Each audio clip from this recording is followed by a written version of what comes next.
bom esse tempo que a gente tem para adorarmos ao Senhor, para ouvirmos o Senhor. Louvado seja o nome do Senhor. Feche seus olhos. Quantos querem ouvir o Senhor falar nessa noite? Poucos. Quantos querem ouvir a voz do Senhor nessa noite? Diga amém. Vamos pedir isso a Ele. Vamos pedir que Ele fale conosco. Senhor, Tu sabe como cada um de nós entramos aqui. E Tu sabe, Senhor, que às vezes a gente se perde mesmo em simplesmente vir cumprir uma agenda semanal da nossa igreja. Tu sabe que às vezes, Senhor, a gente vem, mas o coração não está aqui, a mente não está aqui, não estamos inteiros, Senhor. Tu sabe que às vezes a gente está aqui, mas a gente está preocupado com tantas coisas, aflito com tantas coisas. Deus, em nome de Jesus, já que nós viemos, nós queremos estar. Nós queremos falar, nós queremos adorar e nós queremos ouvir, Senhor. Nós queremos estar aqui para além de uma agenda. Nós queremos que seja nessa hora gerado no nosso coração uma expectativa santa e grandiosa daquilo que o Senhor pode fazer. Porque é muito bom nós estarmos aqui, mas melhor ainda é saber que o Senhor está aqui. Porque se nós viermos somente, pode ser um encontro legal, a gente pode ver irmãos que são legais, a gente pode ter uma comunhão bacana, mas só isso. Mas se o Senhor vier, coisas extraordinárias podem acontecer neste lugar.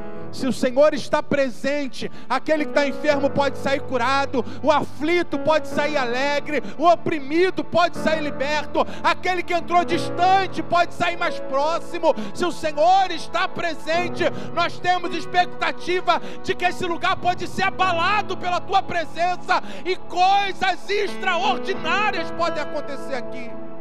Por isso, enche o nosso coração de fé, de expectativa, enche o nosso coração de esperança, de que o Senhor está presente e que por onde o Senhor passava, milagres extraordinários aconteciam. E que seja assim nessa noite, para a glória do Teu nome, no nome de Jesus, amém e amém. Você pode aplaudir ao Senhor? Glória a Deus. Pode se assentar, meu irmão, minha irmã. Evangelho de Lucas, capítulo 17, verso 11.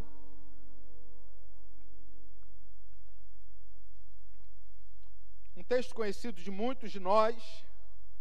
Evangelho de Lucas, capítulo 17, verso de número 11.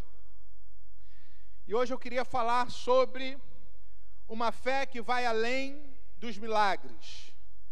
Amém? Uma fé que vai além dos milagres. Lucas 17, 11, nós vamos ler até o verso de número 19. Diz assim a palavra de Deus: a caminho de Jerusalém, Jesus passou pela divisa entre Samaria e Galiléia. 12. Ao entrar em um povoado, 10 leprosos dirigiram-se a ele, ficaram a certa distância e gritaram em alta voz: Jesus, mestre, tem misericórdia de nós, tem piedade de nós. Ao vê-los, ele disse: vão mostrar-se aos sacerdotes. Aconteceu que, seguindo pelo caminho, foram purificados. 15. Um deles, quando viu que estava curado, voltou dando glória a Deus em alta voz. Prostrou-se aos pés de Jesus e lhe agradeceu. Este era samaritano. 17. Jesus perguntou: não foram purificados todos os 10? Onde estão os outros 9? Não se achou nenhum que voltasse e desse glória a Deus, a não ser este estrangeiro?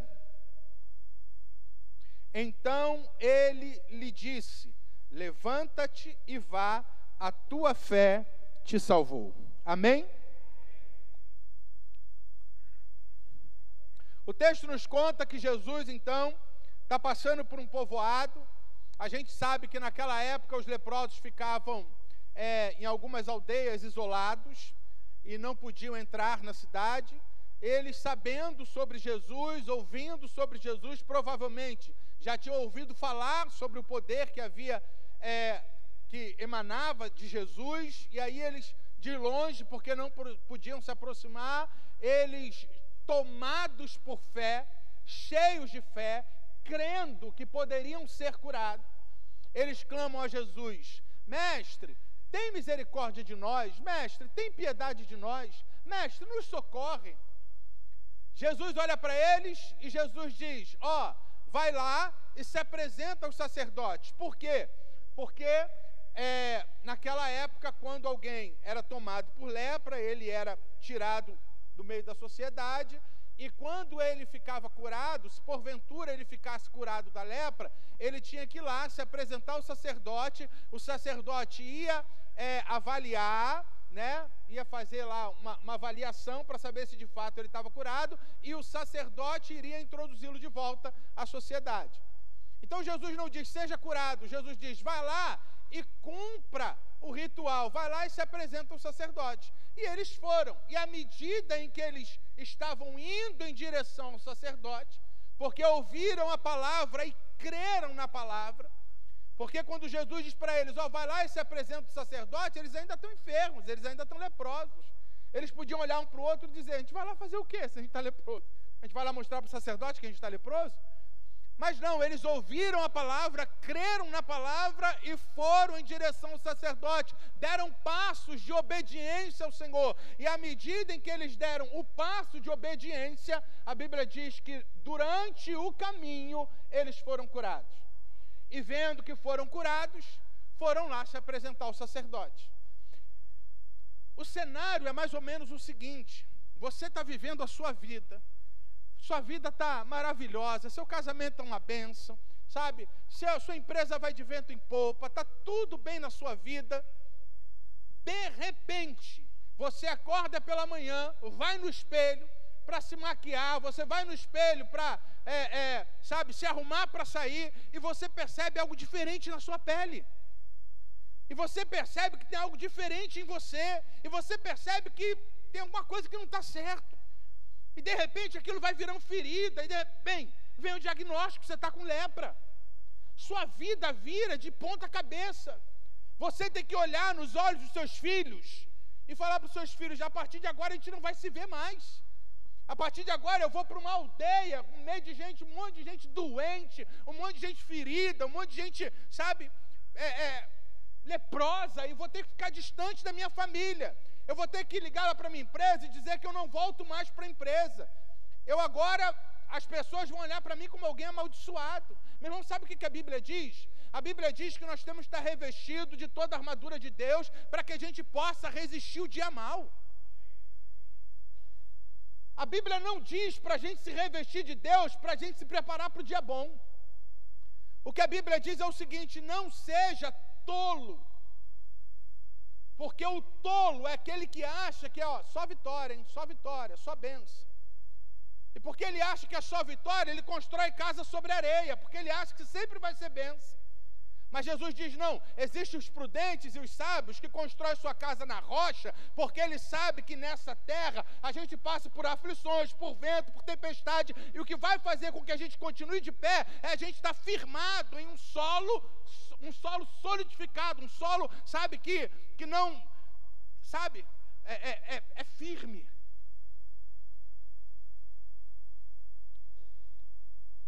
Do nada, de repente, vem um telefonema, é um dia mau, vem um diagnóstico, é um dia mau, você descobre uma traição, é um dia mau, o chão sai. Não sei se você já passou por isso, irmão.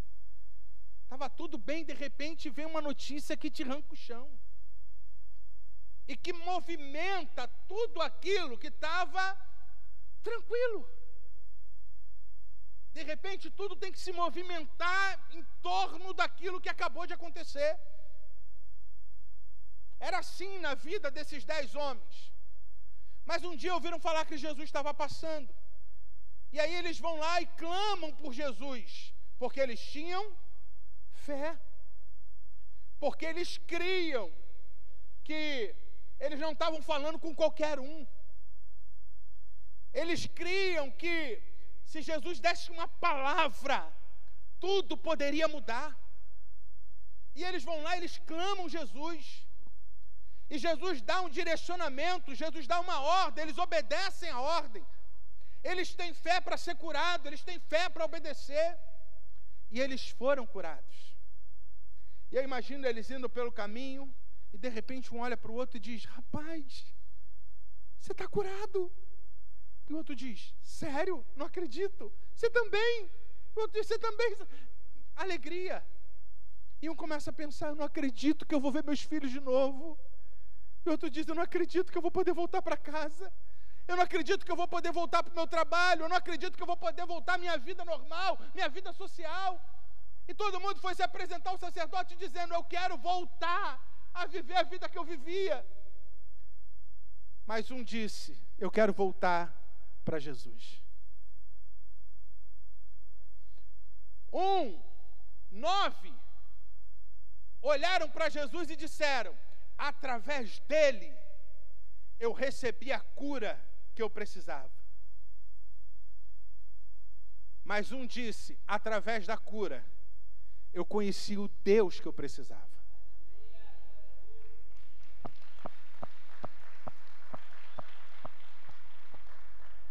Esse homem volta, a Bíblia diz, dando glória a Deus em voz alta. Ele volta, ele faz o caminho de volta. E ele chega aos pés de Jesus e ele adora Jesus. Jesus olha para ele, surpreso. Jesus diz: está faltando gente aqui. Jesus se surpreende. Jesus, meu irmão, imagina a cena. Jesus tinha expectativa de que os 10 voltassem. Jesus olha para aquele homem e diz: espera aí, tem alguma coisa errada. Olha a pergunta de Jesus, que coisa tremenda. Jesus diz: não foram 10 curados? Jesus está dizendo o seguinte: eu sei que eu curei 10. Quando eu dei a palavra para eles irem se apresentar ao sacerdote, eu liberei poder para que no caminho não fosse um curado, fosse 10 curados. Eu sei que 10 foram curados. Por que não estão os 10 aqui? Cadê os outros 9? Por que só esse voltou? Aí Jesus olha para esse que voltou e diz para ele o seguinte: levanta-te e vai, porque a tua fé te curou. É isso que diz o texto, irmão? Levanta-te e vai. Bota aí o 19 para todo mundo ler. Lucas 17, 19. Então ele lhe disse: levanta-te e vai, a tua fé.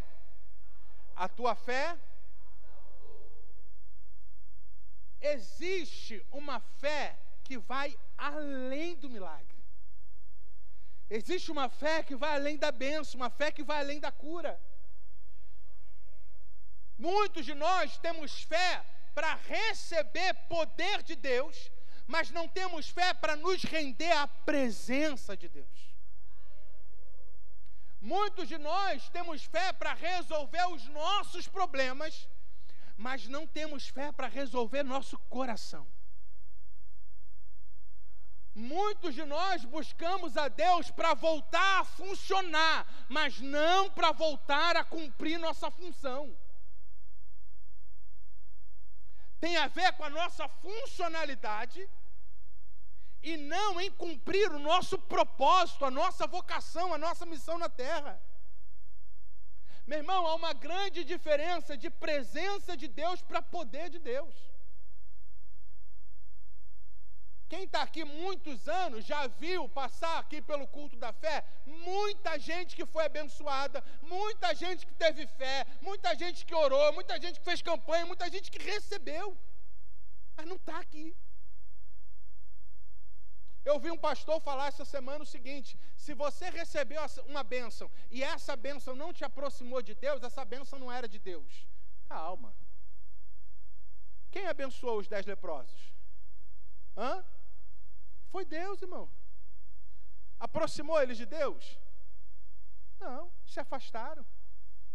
Mas foi Deus. Provavelmente, 10 anos depois, se você encontra um leproso desse na rua, Ele vai falar para você, rapaz, eu já tive uma experiência com Deus extraordinária. Você não tem noção, eu era leproso. Um dia vi Jesus passando, clamei por ele, eu fiz a campanha, eu não faltei uma terça-feira, eu estava lá, eu recebi a palavra, eu orei, me ungiram, oraram por mim e mudou. Fui curado, uma experiência gloriosa. E depois disso? Não, é só isso mesmo.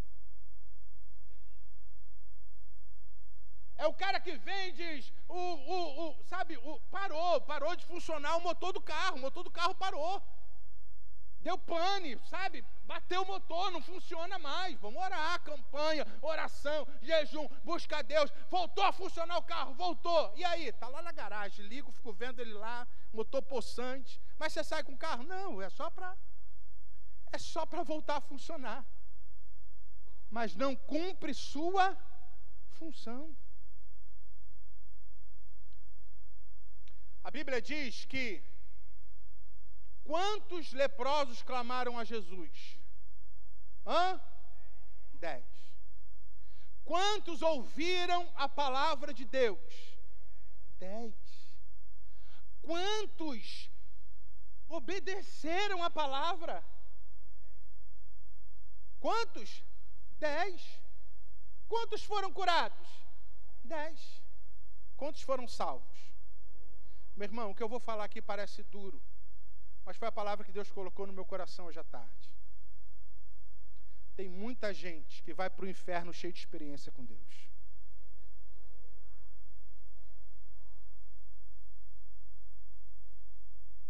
Tem muita gente que vai para o inferno com um monte de testemunhos poderosos para contar.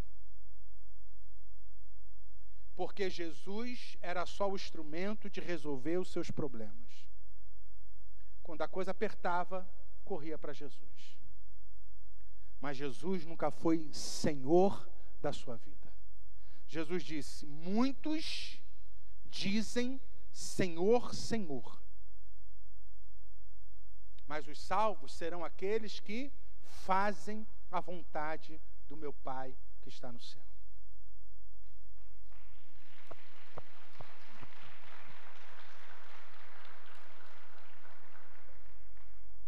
Moisés estava caminhando com o povo no deserto. Deus chamou Moisés e disse, Moisés, fica tranquilo. Não importa o que vocês vão ter que enfrentar no caminho. Sabe por quê? Porque eu vou colocar um anjo que vai adiante de vocês. E esse anjo vai ser instrumento do meu poder. Sabe o que Moisés disse? Senhor, se o Senhor não for conosco, a gente não arreda o pé daqui. Eu não estou preocupado com o poder, o que eu quero é a tua presença. Eu não estou preocupado se o Senhor vai resolver o meu problema. O que eu quero saber é que eu estou em Cristo, e em Cristo tudo novo se faz, sou nova criatura, mesmo que os problemas continuem acontecendo, e vão acontecer, irmão. Deixa eu te falar uma coisa, culto de terça-feira é o nosso culto.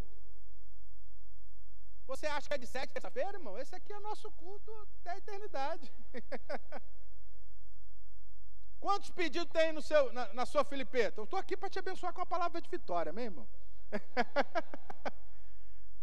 Daqui a pouco, meu irmão, 7 terça-feira a gente resolve 2. Na outra semana tem mais 3 para colocar na filipeta. Porque a vida é assim, irmão. A gente luta. O bispo esse dia me ligou e falou assim, Jean, tem uma pergunta para te fazer. Eu falei, fala, bispo. Ele falou, qual é o sonho da sua vida? Aí eu falei, chegar no final do mês no azul. Ele falou, como que você pensa tá daqui a 5 anos? Eu falei, bispo, meu propósito de vida é mensal. Só quero chegar no final do mês. Eu só estou pensando no final do mês, resolver os problemas do mês. Sabe? A gente luta para pagar o aluguel, pagou o aluguel, meu irmão, chegou outro. Luta para pagar a conta de luz, pagou a conta de luz, chegou a outra. Se a gente está aqui para resolver problema e só isso, meu irmão, isso aqui é o culto da nossa vida. Haja filipeta para a gente. Deus quer te abençoar, meu irmão. Deixa eu te falar uma coisa. certos ou errados, Deus curou os 10. Com a motivação certa ou errada, não importa se a motivação daquele que buscava estava errado, a motivação daquele que abençoou estava certa. Eles buscaram com a motivação errada, mas todos foram curados. Só que a surpresa de Jesus foi, eles pararam na cura. Por que eles não continuaram? Eles pararam no milagre, eles pararam na bênção. Meu irmão, deixa eu te falar o seguinte, milagre é sinal.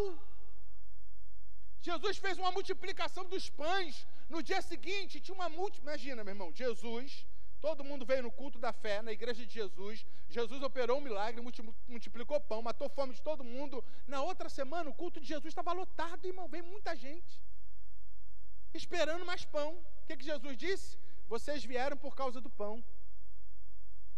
Mas o pão é só um sinal que apontava para o verdadeiro pão que desceu do céu, a qual você come e nunca mais volta a ter fome.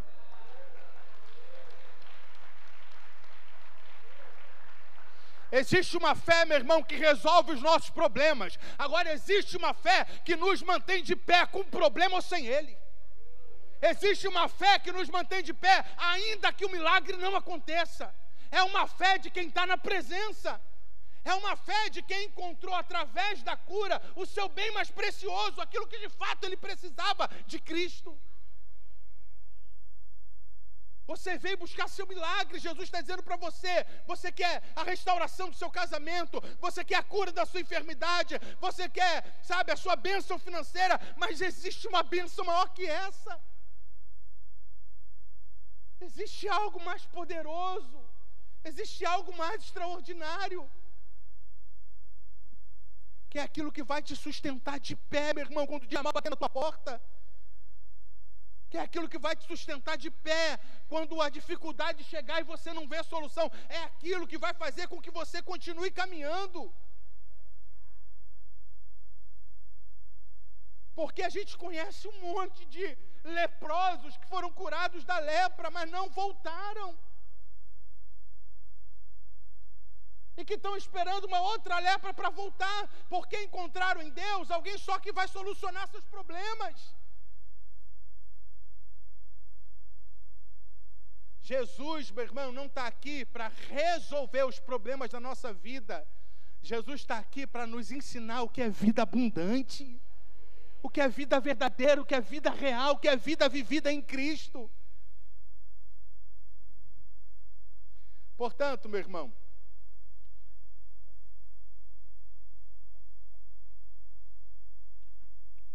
existe uma bênção para além da bênção. Existe um milagre para além do milagre. Existe uma fé que vai além. Existe a fé que a gente faz com que Deus se mova na nossa direção. Não, eu vou usar minha fé e Deus vai se mover. Amém, meu irmão. Mas existe uma fé mais madura, existe uma fé mais profunda, que é a fé que faz com que a gente se mova na direção de Deus. Se você ler Hebreus 11, que é a galeria dos heróis o que diz Hebreus 11?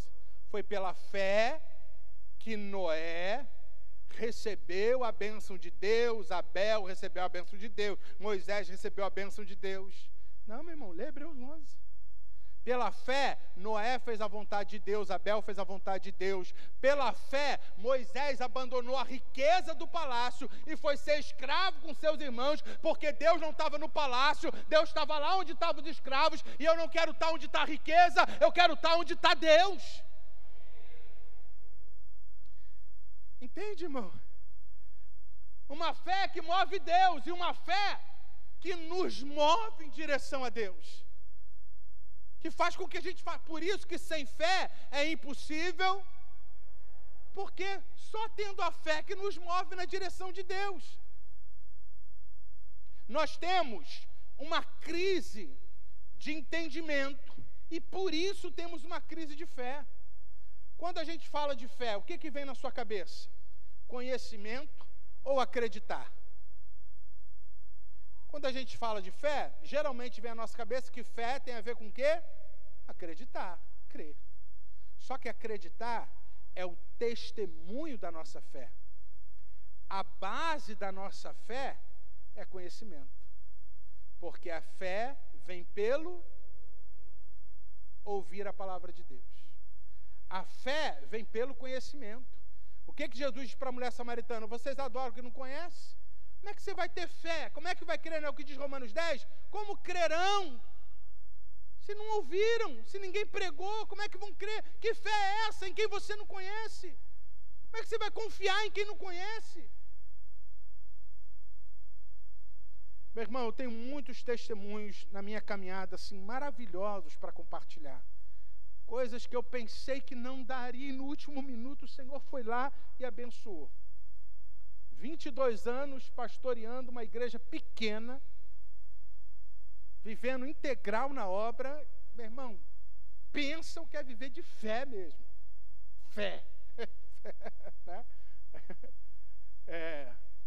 Eu lembro que uma vez nós compramos umas cadeiras lá para a igreja, na fé. Tem coisa que eu achava que era fé, hoje eu vejo que era só loucura mesmo, tá, irmão? E aí compramos as cadeiras para a igreja e tal. E aí tinha um grupo de empresários na igreja, chegou para mim e falou assim: pastor, nós nos reunimos e a gente quer pagar as cadeiras, só que a gente queria fazer uma proposta. A gente paga as cadeiras e a gente não precisa dar o dízimo. Aí eu falei: meu irmão, quem te disse que eu tenho autoridade para isso? Dízimo não tem a ver comigo, é seu relacionamento com Deus. Eu não vou me envolver entre algo que é entre você e Deus, eu não me envolvo nisso. Falei: não, resolve o seu problema com o dízimo com Deus, deixa que as cadeiras a gente paga.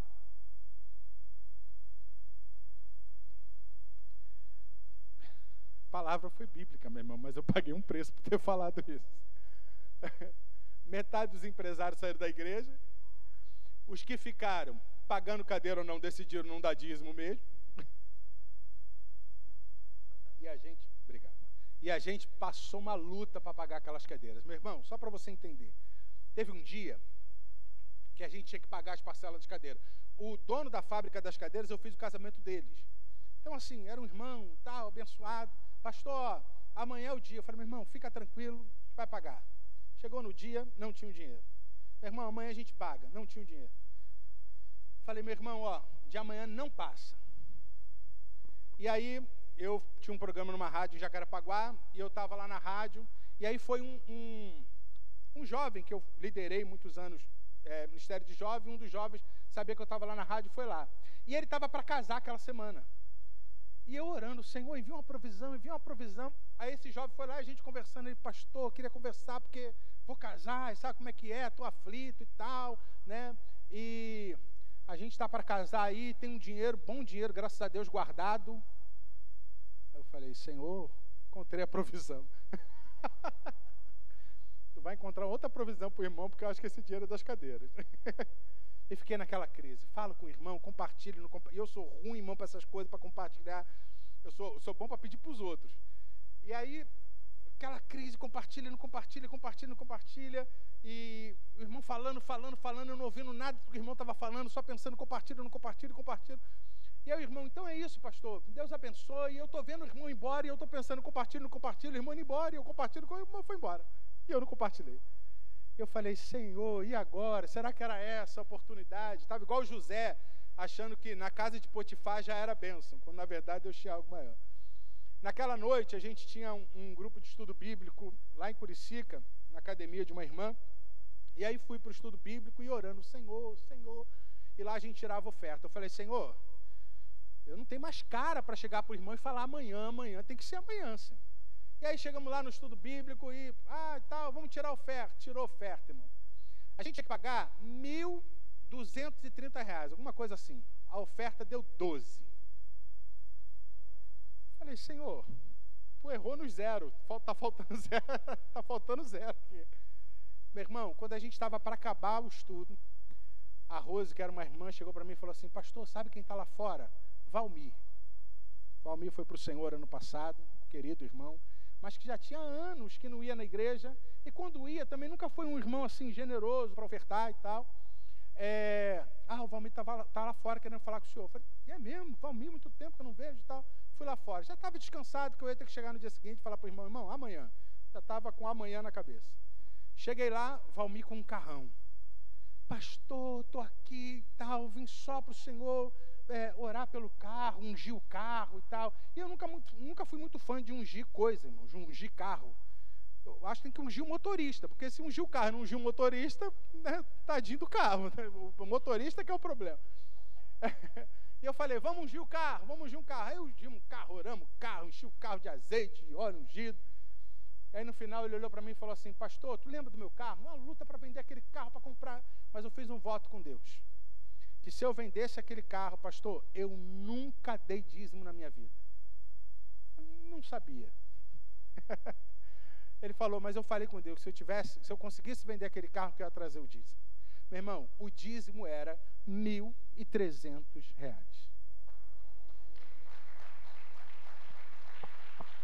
Por que eu estou compartilhando isso com vocês? Porque eu creio em milagre.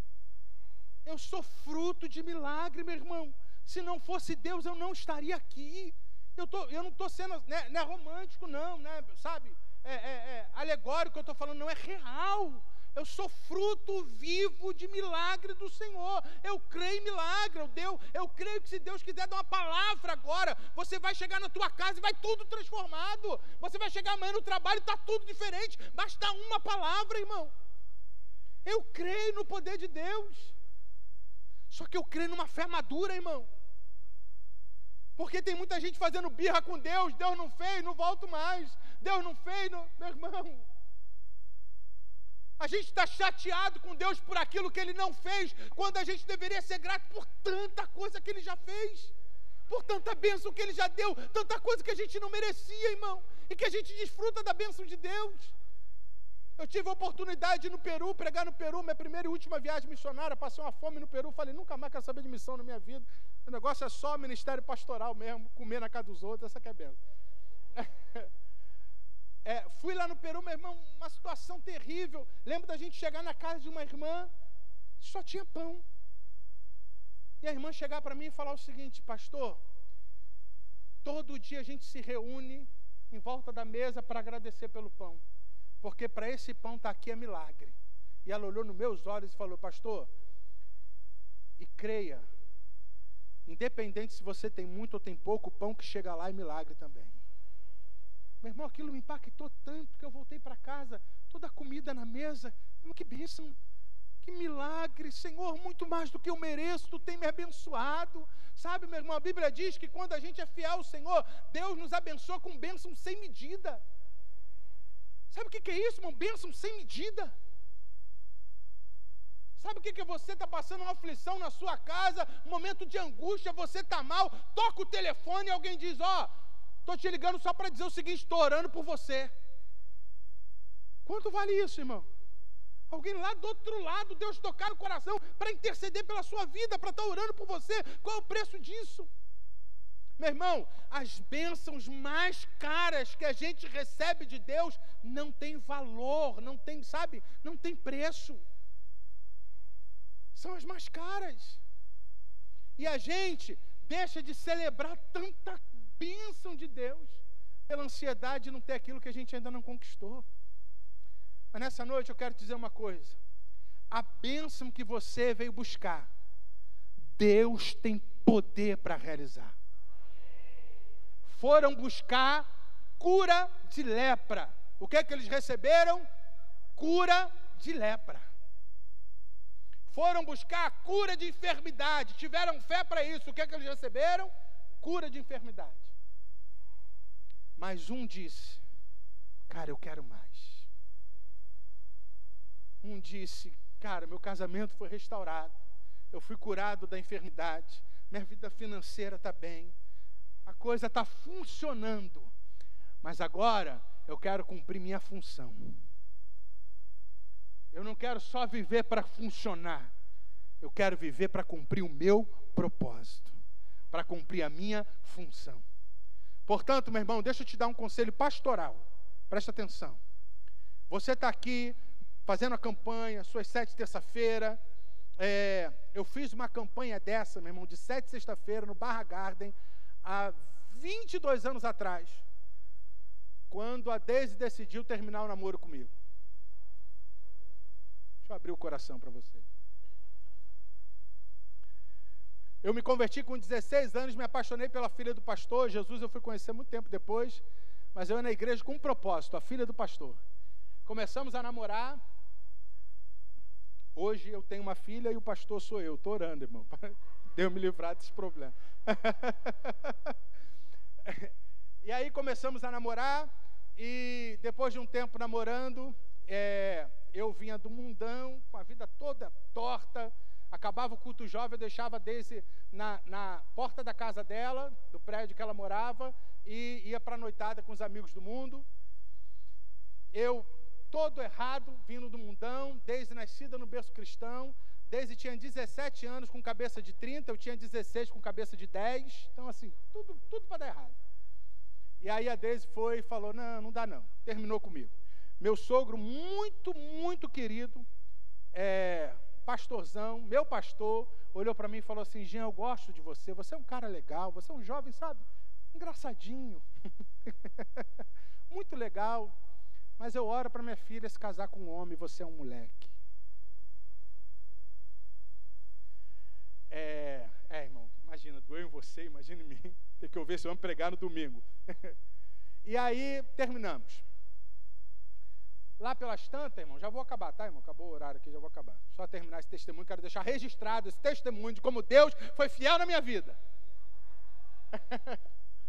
E de como eu comecei a me aprofundar no estudo da palavra de Deus.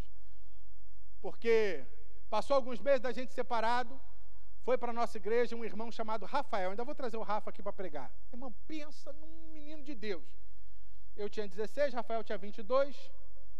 Eu fazendo cursinho na FATEC, Rafael formado em arquitetura, eu andando de ônibus, Rafael com um Peugeot 206.0 na porta. Eu não sabia nada de Bíblia, Rafael, professor de escola dominical, se apaixonou por Daisy. Eu falei, Senhor, aí não, Senhor. Aí né, ia botar alguém do mesmo, para a gente lutar de igualdade, né? E aí as pessoas chegavam para mim e falavam, cara, o estudo que ele dá é maravilhoso, sabe, que profundidade. Eu falei, não acredito nisso tudo, não deve ser isso tudo não. Aí fui na escola dominical que ele dava estudo chorando, era demais mesmo, um homem usado por Deus, eu chorando lá, é bom mesmo. Todo mundo fazendo campanha para ele desde namorar. E aí, meu irmão, eu falei, cara, tem que começar a estudar a Bíblia, tem que conhecer alguma coisa também. Foi aí que começou a minha jornada, irmão. Nunca jejuei tanto, nunca orei tanto. Um dia eu saindo do curso, tinha uma igreja do lado, eu passei na porta daquela igreja, estava tendo um culto à tarde, eu entrei, tinha um profeta lá. Finalzinho do culto, o profeta olhou para mim e falou assim, jovem, eu vejo você chorando muito.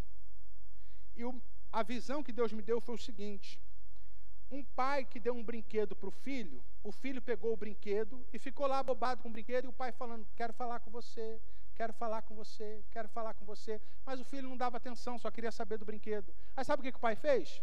Tirou o brinquedo. Mas teu pai manda dizer para você que o brinquedo que ele te deu não está na mão do inimigo, está na mão do seu pai. Depois que ele falar contigo, ele te devolve o brinquedo.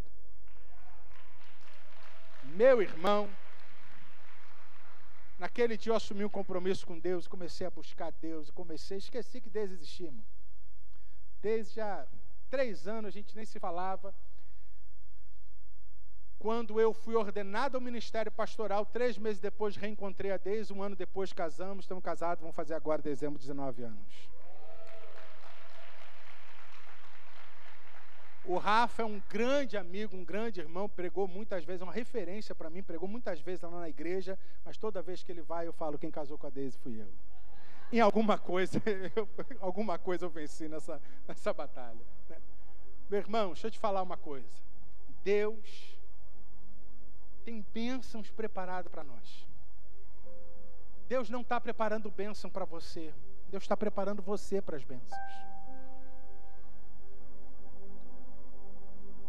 Deus está olhando para você e dizendo, eu tenho cura para você, eu tenho bênção para você, eu tenho milagre para você, eu tenho restauração no casamento para você, sabe? Eu tenho uma vida abençoada para você, mas tem algo para além disso.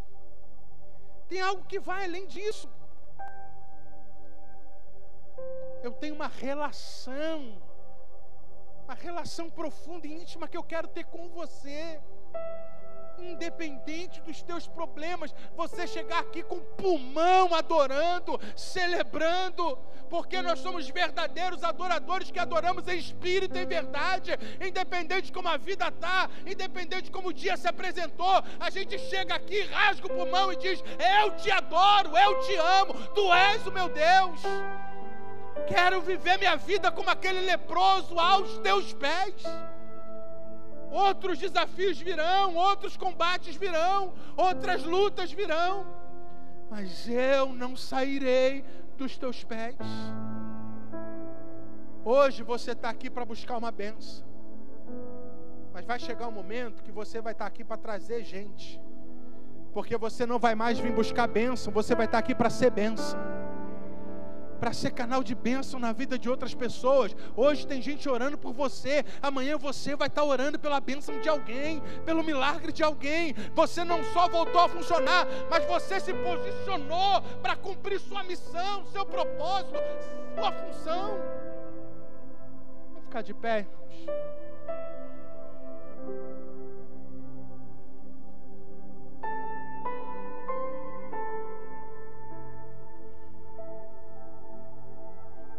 Muito mais que te abençoar,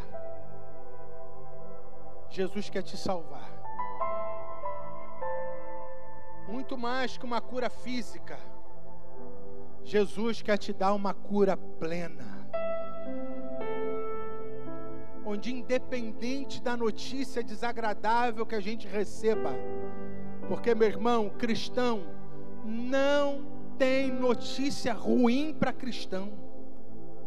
Para cristão só tem notícia desagradável, mas nunca vai ser uma notícia ruim, porque tudo coopera para o bem daqueles que amam a Deus, que foram chamados segundo o seu propósito. O problema da nossa vida não é presença de Satanás. Ó, cuidado, Satanás está furioso com a sua vida, meu irmão. Nem aí para isso. Porque o problema da nossa vida nunca foi a presença de Satanás. O problema da nossa vida é a ausência de Deus. Porque se o Senhor estiver presente, meu irmão, não tem capeta que fique de pé. Portanto, nosso trabalho não é passar o dia inteiro amarrando o diabo. Nosso trabalho é passar o dia inteiro buscando a presença de Deus, se enchendo de Deus, buscando ao Senhor, sabendo: Senhor, eu preciso de um milagre. Meu irmão, eu estou aqui esta sexta-feira porque eu preciso de um milagre. Eu quero um milagre, eu busco um milagre. Eu busco a cura do meu filho, eu busco uma vida digna, melhor para eu poder dar para minha família. Eu busco meus milagres. Mas eu digo para o Senhor: Senhor, independente do que vai acontecer, eu quero estar nos teus pés. Eu quero estar na rua glorificando em voz alta, como fez aquele leproso, sabendo que eu encontrei o meu maior tesouro, eu encontrei meu bem mais precioso, o maior presente, a maior bênção que eu podia receber, recebi na cruz do Calvário. Não há mais derrota, não há mais fracasso, e haverá um dia que Ele vai enxugar dos nossos olhos toda lágrima, e lá não haverá dor, não haverá morte, não haverá pranto. O Senhor nos dará tudo novo. Meu irmão, nós estamos caminhando para a bênção final, nós estamos caminhando para o milagre pleno. Portanto, meu irmão, deixa eu te falar uma coisa. Se você soubesse que seu pai é milionário, o homem mais milionário dessa terra, e seu pai chegasse para você e dissesse: você é meu filho, eu sou um homem muito rico, eu sou milionário. Deixa eu te falar uma coisa: você está morando aí num barraquinho, num casebre, aguenta firme, que daqui a alguns meses eu vou vir te buscar e vou te levar para a tua mansão, porque é tua, tu tem direito, e eu estou preparando, e eu vou voltar para te levar. Meu irmão, quanto tempo você ia gastar para pintar barraco, para reconstruir barraco? Tem uma mansão preparada para você, e Ele foi preparar o nosso lugar. Portanto, não se esqueça, meu irmão, se o milagre não acontecer, o maior milagre já aconteceu. Feche seus olhos, adora Ele, adora Ele. Muralhas caem.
palavra, meu irmão, é para que você entenda. Você busca pela restauração do seu casamento. Mas se Deus restaurar o seu casamento e você não for para os pés de Jesus, nada muda. Se você não andar com Deus, nada muda, meu irmão. Volta a funcionar, mas vai dar problema lá na frente de novo. Porque você não mudou. Deus não quer só mudar as circunstâncias, Deus quer tratar você. Você transformado é o maior milagre. Nós queremos orar por aquilo que você veio buscar. Nós queremos orar pelo seu pedido de oração nessa hora.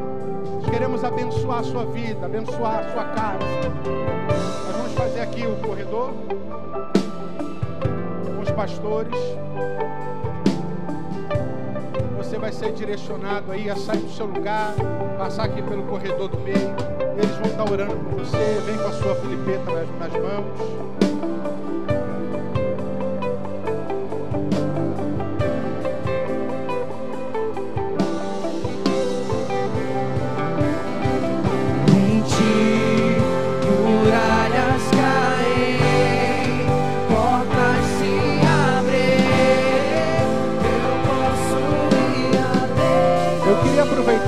A visita dos pastores, pastor Caio e pastora Simone, que estão aqui, lá da Sara, Rio Grande do Sul, é isso?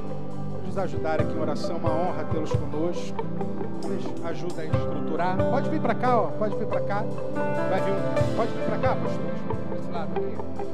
Vai vir um grupo para cá, um grupo para lá. Nós vamos orar pela sua vida. Amém? Durante esse louvor, então, meu irmão, vem com o seu coração cheio de fé. Deus vai fazer coisas extraordinárias nessa noite, nesse lugar. Vem com fé, vem com o coração sedento por Deus. Vamos orar, pode vir.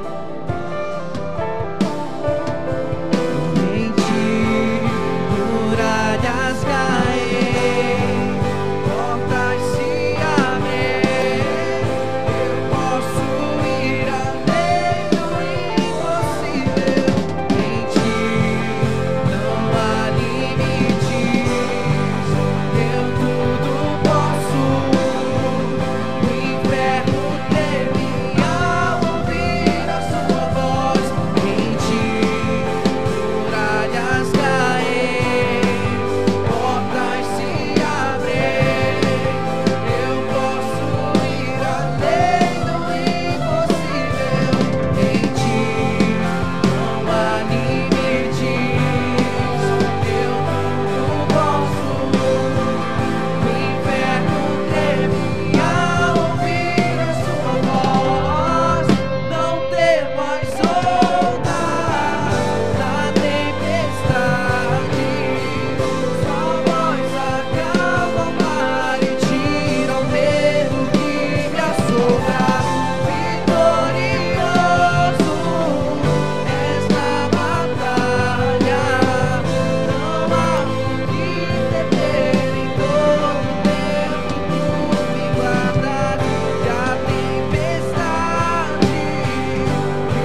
coração, engrandeça Ele. As pernas, a porta aberta é você, mas a fechada é você, é tudo sobre você.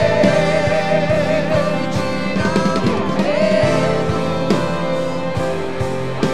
me faz dizer, mas é isso vai em meu lugar, me faz entender que a tempestade é você, chuva forte é você, vento forte é você, e o que me faz tremer as pernas, a porta aberta é você, mas a fechada é você, é tudo sobre você. Tem bênção sobre a sua vida, meu irmão.